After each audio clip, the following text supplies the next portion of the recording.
Good morning class 10। आज मैं आपको आपके क्षितिज पाठ से मानवीय करुणा की दिव्य चमक नामक गद्य पाठ पढ़ाने जा रही हूँ। बच्चों, मुझे लगता है कि ये आपके गद्य पाठों में से अंतिम पाठ है जिसे मैंने नहीं पढ़ाया है। ये मैम के द्वारा पहले पढ़ाया गया है, लेकिन ठीक है, आपके प्री बोर्ड को देखते हुए मैं इसको फिर से पढ़ा रही हूँ तो आपका एक बार रिवीजन हो जाएगा। तो बच्चों, इस क्षितिज में आपके दो पाठ ऐसे हैं जो संस्मरण पर आधारित हैं और दो विशेष व्यक्तित्वों पर आधारित हैं। एक पाठ है जो शहनाई वादक बिस्मिल्लाह खान थे, उनके जीवन पर। वो पाठ इस समय आपके सिलेबस में नहीं है, कोविड के से उसको हटा दिया गया है। ठीक है। दूसरा पाठ है मानवीय करुणा की दिव्य चमक, जिसमें फादर बुल्के, कामिल बुल्के का जिक्र किया गया है, जिन्होंने एक विदेशी होते हुए भी भारतीय साहित्य पर काम किया, और वो भी हिंदी में। हिंदी उनकी मुख्य भाषा थी और वो हिंदी को, बड़े आश्चर्य की बात है बच्चों, भारत की राष्ट्रीय भाषा भी बनाना चाहते थे। उन्हें दुख होता था कि भारतीय ही अपनी भाषा का निरादर करते हैं। तो बड़ी स्मृतियों पर आधारित है। सर्वेश्वर दयाल सक्सेना द्वारा लिखा गया ये पाठ है, जिन्होंने अपनी स्मृतियों में फादर कामिल बुल्के को याद किया है और उन्हें वैसे भी हिंदी साहित्य में याद किया जाता है।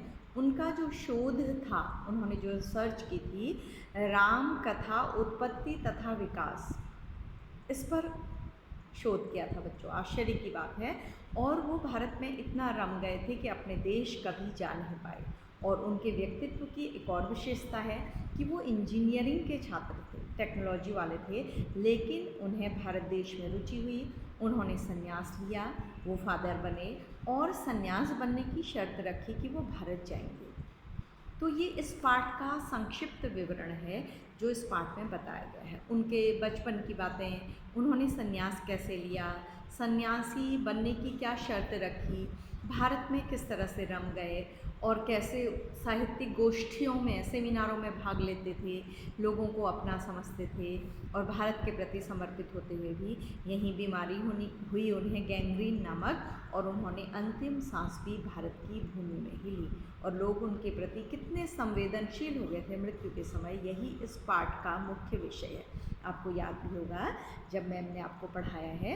और बच्चों, ध्यान दीजिएगा, इस तरह से वीडियो से पढ़ने में बहुत अलग बात है। जब आप स्टडी करेंगे भी तो पूरे टाइम मन नहीं लग सकता है, मन इधर उधर हो जाता है, कभी किसी सब्जेक्ट में चला जाता है, कभी किसी सब्जेक्ट में।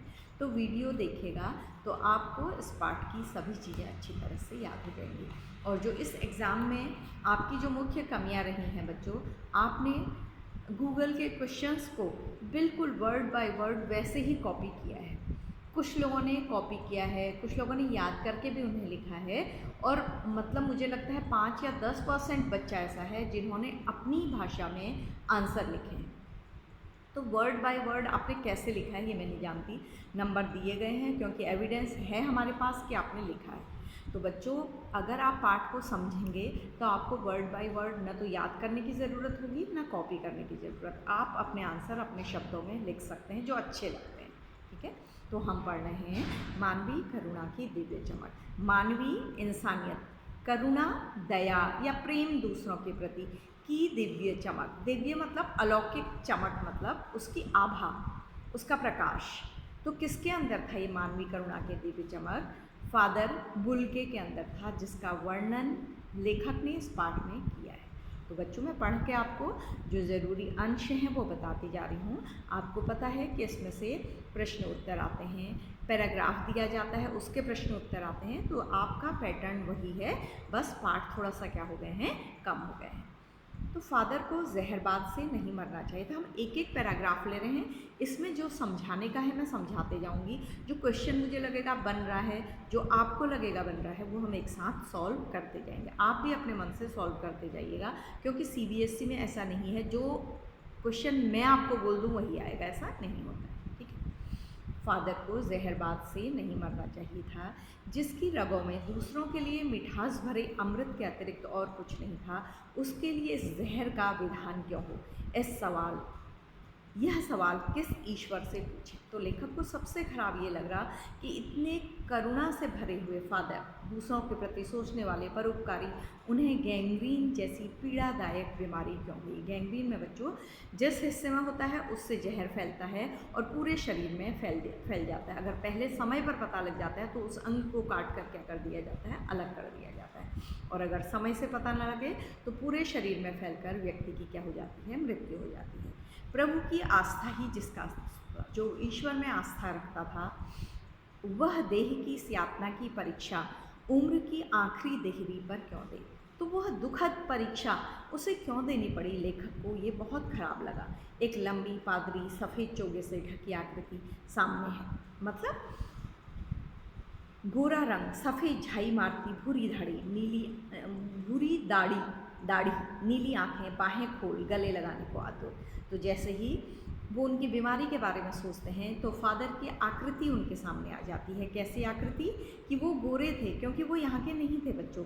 सफ़ेद झाई मारती भूरी दाढ़ी, और उनकी दाढ़ी थोड़ी थोड़ी सफ़ेद हो गई थी, थोड़ी थोड़ी ब्राउन थी। नीली आंखें, बाहें खोल, गले लगाने को आतुर। और जब भी कोई मिलता फादर उसको आलिंगन में ले लेते, गले लगा लेते हमेशा। इतनी ममता, इतना अपनत्व इस साधु में अपने हर एक परिजन के लिए उमड़ता रहता था। कितनी ममता थी, कितना अपनापन था। साधु थे वो। मैं 35 साल से इसका साक्षी था। 35 ईयर्स से लेखक भी देख रहे थे, तब भी जब वह इलाहाबाद में थे, तब भी जब वह दिल्ली आते जाते थे। लेखक का सामना उनसे इलाहाबाद में भी हुआ, दिल्ली में। आज उन बाहों का दबाव मैं अपनी छाती पर महसूस करता हूँ। तो आज जब फादर की मृत्यु हो गई है, उसके पश्चात लेखक ने ये लेख लिखा है। तो वो कह रहे हैं वो जिस तरह से बाहों में भर लेते थे लोगों को, तो मुझे आज भी उस आलिंगन, उस गले लगाने के दृश्य का जो स्पर्श है वो अपने पर महसूस होता है, जैसे वो आज भी गले लगा रहे हों। फादर को याद करना एक उदास शांत संगीत को सुनने जैसा है।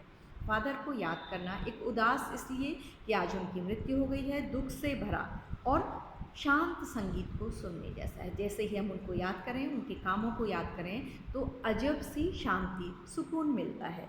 तो इसलिए फादर को याद करने में आज उदासी हो रही है, लेकिन बहुत शांति और सुकून का महसूस भी होता है। उनको देखना करुणा के निर्मल जल में स्नान करने जैसा था। उनके दर्शन करना लगता था कि जिसने शीतल जल में स्नान कर लिया हो, जैसे सारी गर्मी दूर हो जाती है, वैसे ही फादर को देखते ही मन की अशांति क्या हो जाती थी, दूर कर जाती थी। और उनसे बात करना कर्म के संकल्प से भरना था। और उनसे बात करना ऐसा लगता था कि हमने किसी कर्म का संकल्प कर लिया है जो क्या हो जाएगा, पूरा हो जाएगा। मुझे परिमल के वे दिन याद हैं जहाँ लोग साहित्यिक गोष्ठियाँ करते थे। उस जगह का नाम था जब हम सब एक पारिवारिक रिश्ते में बंधे जैसे थे। साहित्यकार आते थे, गोष्ठियाँ करते थे, जिससे बड़े फादर बुल्के थे, जिसमें फादर बुल्के भी आते थे। हमारे हंसी मजाक में वह निर्लिप्त शामिल रहते। हमारे हंसी मजाक में वो हंसते, लेकिन खुद हंसी मजाक नहीं करते थे। हमारी गोष्ठियों में वह गंभीर बहस करते, लेकिन सेमिनार जब होता तो उसमें बातचीत करते थे। हमारी रचनाओं पर बेबाक राय और सुझाव देते। जो दूसरे लोग लिखते थे उस पर सुझाव भी देते थे। हमारे घरों के किसी भी उत्सव और संस्कार में वह बड़े भाई और पुरोहित जैसे खड़े हो हमें अपने आशीषों से भर देते। और वो सब भारतीयों के घर में, अपने लेखक साहित्यकारों के घर में, उनके किसी भी फंक्शन में जाते और सबको आशीष देते, शुभकामनाएं देते। मुझे अपना बच्चा और फादर का उसके मुख से पहली बार अन्न डालना याद आता है। जब लेखक का पुत्र हुआ था तो अन्नप्राशन में, बच्चों एक परंपरा है अन्नप्राशन, जिसमें 6 महीने के बाद बच्चे को क्या खिलाया जाता है, अन्न खिलाया जाता है। तो इसमें फादर बुल्के को लेखक ने बुलाया था और पहला उन्हीं से दिलवाया था। और नीली आंखों की चमक में तैरता वात्सल्य भी, जैसे किसी ऊंचाई पर देवदारू की छाया में खड़े हों। तो ऐसा लगता था उनके वात्सल्य, उनके प्रेम को देखकर, बच्चों का जैसा प्रेम करते थे वो लोगों को, इसलिए वात्सल्य कहा है उसको, ठीक है। तो ऐसा लगता था कि हम किसी घने देवदार की छाया में खड़े हैं। देवदार क्या होता है बच्चों, लंबा ऊंचा पौधा होता है जो पहाड़ों में होता है और जिसकी छाया क्या होती है, घनी। तो लेखक ने प्रश्न बनता है कि फादर बुल्के को देवदारू का वृक्ष क्यों कहा है, क्योंकि उनके साथ खड़ा होना सुकून देता था, संरक्षण देता था और उनकी आकृति कैसी थी, देवदार के वृक्ष जैसी थी, जो शांत निर्मल होता है और लोगों को छाया और परोपकार प्रदान करता है। तो इसलिए लेखक ने फादर की तुलना किससे की है, देवदारू के वृक्ष से की है। कहाँ से शुरू करें? इलाहाबाद की सड़कों पर फादर की साइकिल चलती दिख रही है, तो उनकी याद कहाँ से स्टार्ट करें? उनकी याद जीवन में बसी हुई है लेखक के। तो कह रहे हैं इलाहाबाद में जब वो साइकिल चलाते थे तो उस समय भी उनकी साइकिल आज मुझे अपनी आँखों के सामने दिखाई देती है। वो जैसे ही मुझे देखते थे साइकिल से उतर जाते थे, रुक जाते थे। देखिए देखिए मैंने उसे पढ़ लिया है और मैं यह कहना चाहता हूँ। तो जिस भी किताब को वो पढ़ते थे उसके बारे में बात करने लगते थे। कोई इधर उधर की खाली गॉसिप नहीं करते थे, अपनी पढ़ाई के बारे में बताते थे। उनको क्रोध में कभी नहीं देखा, उन्हें क्रोध नहीं आता था। आवेश में देखा है और ममता तथा प्यार में लबालब छलकता महसूस किया है, और ममता और प्यार उनके अंदर तरल रूप में दिखाई देता था। अक्सर उन्हें देखकर लगता है कि बेल्जियम में इंजीनियरिंग के अंतिम वर्ष में पहुंचकर उनके मन में सन्यासी बनने की इच्छा कैसे जाग गई, जबकि घर भरा पूरा था। 2 भाई, 1 बहन, माँ, पिता सभी थे। बच्चों, उनके घर में 2 भाई थे, 1 बहन थी, माँ थी, पिता थे। लेकिन इंजीनियरिंग करते करते अचानक अंतिम वर्ष में पहुंचकर उनके मन में आया कि वो सन्यासी बन जाए, वो फादर बन जाए। क्योंकि क्रिश्चियन में जो सन्यासी होते हैं बच्चों, उनको क्या कहा जाता है? फादर। तो पता नहीं लेखक को लगता है कि ऐसा उनके मन में कैसे आया होगा। टेक्नोलॉजी जानने वाला जो छात्र होता है वो सन्यासी कम ही बनता है, ऐसा ज़रूरी नहीं कि नहीं बनता है। तो लेखक को लगता है कि कैसे उन्होंने ये निश्चय ले लिया होगा कि वो सन्यासी बनेंगे। बार बार उनकी याद में ये प्रश्न भी लेखक के मन में शामिल हो जाता है, आ जाता है। ठीक है, आपको अपने देश की याद आती है? जब कोई पूछता था मेरा देश तो अब भारत है, तो वो क्या उत्तर देते थे कि मेरा देश अब बेल्जियम नहीं है। कौन सा है? भारत है। मैं जन्मभूमि की पूछ रहा हूँ, तो लेखक कहते हैं मैं जहाँ आपने जन्म लिया है उसकी बात पूछ रहा हूँ। हाँ, आती है, बहुत सुंदर है मेरी जन्मभूमि। रैम्स चैपल बेल्जियम का शहर है, बहुत सुंदर। बच्चों, आप देखेंगे कि यूरोप के शहर प्राकृतिक दृष्टि से भारत जैसे ही हैं, लेकिन वहाँ मेंटेनेंस इतना है, इतना सुंदर है, गंदगी नहीं है, इसलिए वो बहुत सुंदर शहर है। उनमें प्राकृतिक सुंदरता है जो वो बनी हुई है। तो वो कहते हैं हाँ बहुत सुंदर है। घर में किसी की याद आती है? जब कोई पूछता है तो कहते हैं माँ की याद आती है, बहुत याद आती है।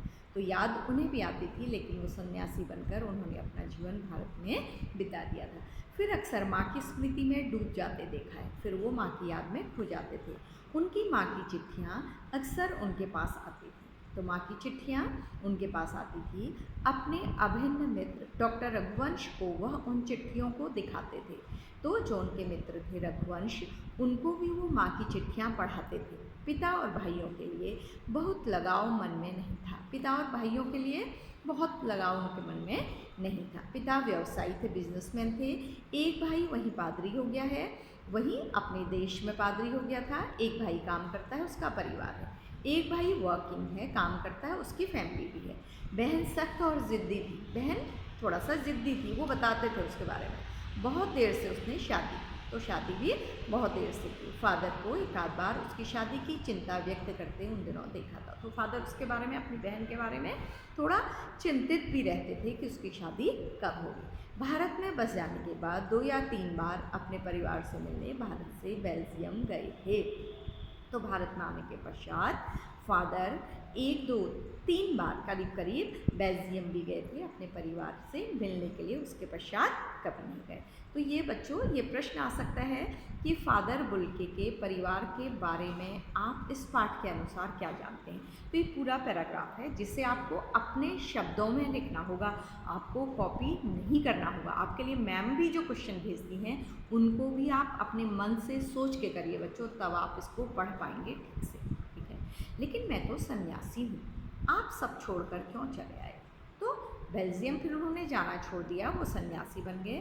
फिर उनसे जब पूछा गया कि आप सब छोड़कर क्यों चले आए, क्योंकि सबको आश्चर्य होता था, तो प्रभु की इच्छा थी। तो लेखक कहते थे कि ये ईश्वर की इच्छा थी, जो वह बालकों की सी सरलता से मुस्कुरा कर कहते। वह बिल्कुल भोले भाले बच्चों की तरह मुस्कुरा कर कहते, माँ ने बचपन में ही घोषित कर दिया था लड़का हाथ से गया। उनकी अलग तरह की आदतें देखकर, करुणा से भरा देखकर माँ को लगता था कि यह बच्चा कुछ विशेष बनेगा, सन्यासी बनेगा, इसलिए अब घरेलू नहीं रहेगा। और सचमुच इंजीनियरिंग के अंतिम वर्ष की पढ़ाई छोड़ फादर बुल्के सन्यासी होने जब धर्म गुरु के पास गए तो सच में माँ की भविष्यवाणी जो थी वो सच हो गई। और अंतिम वर्ष में वो गुरु के पास गए, धर्मगुरु, अपने क्रिश्चियनिटी के जो गुरु होंगे फादर, उनके पास गए और कहा कि वो सन्यास लेना चाहते हैं। तो सन्यास लेते समय उस समय जो क्रिश्चियन सन्यासी होते थे उनकी एक शर्त पूरी की जाती थी, उनकी एक बात मानी जाती थी। तो उन्होंने कहा कि शर्त क्या रखी कि वो भारत जाएंगे। बहुत अलग सी शर्त थी। जो व्यक्ति यूरोप में रह रहा है, इतनी सुख सुविधाओं में रहने का आदी है, उसका परिवार वहाँ है, उसकी शर्त थी कि वो भारत जाएगा। भारत जाने की बात क्यों उठी? जब किसी ने पूछा प्रश्न कि आप भारत क्यों आना चाहते थे, नहीं जानता, बस मन में था। लेकिन उन्होंने कहा कि उस समय कारण जो था वो स्पष्ट नहीं था, लेकिन उनके मुंह से ये निकल गया था कि वो भारत जाना चाहते थे। उनकी आंतरिक इच्छा थी और ये इच्छा इतनी प्रबल थी कि उन्होंने भारत जाने का निश्चय कर लिया। लेकिन इस इच्छा के पीछे कारण क्या था ये उन्हें स्पष्ट नहीं था। ठीक है, नहीं जानता, बस मन में यह था। उनकी शर्त मान ली गई और वह भारत आ गए। उनकी शर्त मान ली गई और वह सन्यासी बनकर भारत आ गए। पहले जेसुइट संघ में 2 साल पादरियों के बीच धर्माचार की पढ़ाई की। जेसुइट संघ जहाँ पादरी धर्म गुरु होते हैं और वो क्रिश्चियन धर्म में सन्यासी बनने वालों को प्रशिक्षित करते हैं कि उन्हें धर्म पालन के मार्ग में क्या क्या करना होगा। तो वहाँ जाकर वो धर्माचार की, मतलब धर्म के आचरण की पढ़ाई करने लगे कि उन्हें आगे जीवन में क्या करना होगा। फिर 9-10 वर्ष दार्जिलिंग में पढ़ते रहे। फिर उसके पश्चात वो दार्जिलिंग चले गए धार्मिक पढ़ाई करने के लिए। इसके पश्चात कलकत्ता से बीए किया, ठीक है, बैचलर ऑफ आर्ट, और फिर इलाहाबाद से एमए। फिर इलाहाबाद आ गए, वहाँ से उन्होंने एमए किया। बच्चों, उन्होंने, आपको पता है, हिंदी में एमए किया। ये आश्चर्य की बात है। आप कई ऐसे लोगों के बारे में पढ़ेंगे, सोवियत रूस से आने वाले, जर्मनी से आने वाले, बेल्जियम से आने वाले, यूरोप के विभिन्न भागों से आने वाले लोग जिन्होंने भारतीय संस्कृति, भारतीय भाषाओं में शोध कार्य किया और उसमें अनेक खोजें की। तो बच्चों, ये हम फादर कामिल बुल्के के बारे में पढ़ रहे हैं, जो बेल्जियम से आए हुए एक पादरी थे, सन्यासी थे, और जिन्होंने हिंदी भाषा में रुचि दिखाते हुए हिंदी भाषा को आगे बढ़ाने का प्रयास किया। तो इसके पश्चात हम पाठ को अपनी अगली कक्षा में पढ़ेंगे। इसको सुनिएगा, इसमें विभिन्न प्रकार के क्वेश्चन बनते हैं। जैसे अगर आप सोचें कि हमने क्या क्या पढ़ा, पहले आप पढ़ेंगे लेखक को फादर की याद कब आ रही है। ये पाठ कब लिखा जा रहा है बच्चों? तब लिखा जा रहा है जब फादर की क्या हो गई है, मृत्यु हो गई है। क्योंकि किसी व्यक्ति की मृत्यु के पश्चात उसकी रिक्तता का बोध उसकी यादों को क्या कर देता है, ताज़ा कर देता है। और उन्होंने संन्यास कब लिया, क्यों लिया, जिसका स्पष्ट रीजन उन्हें भी पता नहीं था। ठीक है, और उनके परिवार के बारे में बताइए, आप इस पाठ के अनुसार क्या क्या जानते हैं। ठीक है, और उनकी पढ़ाई कहाँ कहाँ हुई और उन्होंने कब संन्यास लिया, उसकी क्या शर्त रखी। ठीक है, और दूसरा, फादर बुल्के के बारे में लेखक को क्या क्या यादें हैं या उनके परिवार से जुड़े हुए थे तो कौन सी घटना उन्हें याद आती है, अपने बच्चे के अन्नप्राशन की याद आती है। और बच्चों, आगे भी आएगा, जब लेखक की पत्नी और पुत्र की मृत्यु हुई थी तो फादर ने किस तरह से उनको समझाने का कार्य किया। तो इस तरह से ये पाठ का आधा भाग आज हो गया है, आधा भाग आपकी अगली कक्षा में होगा।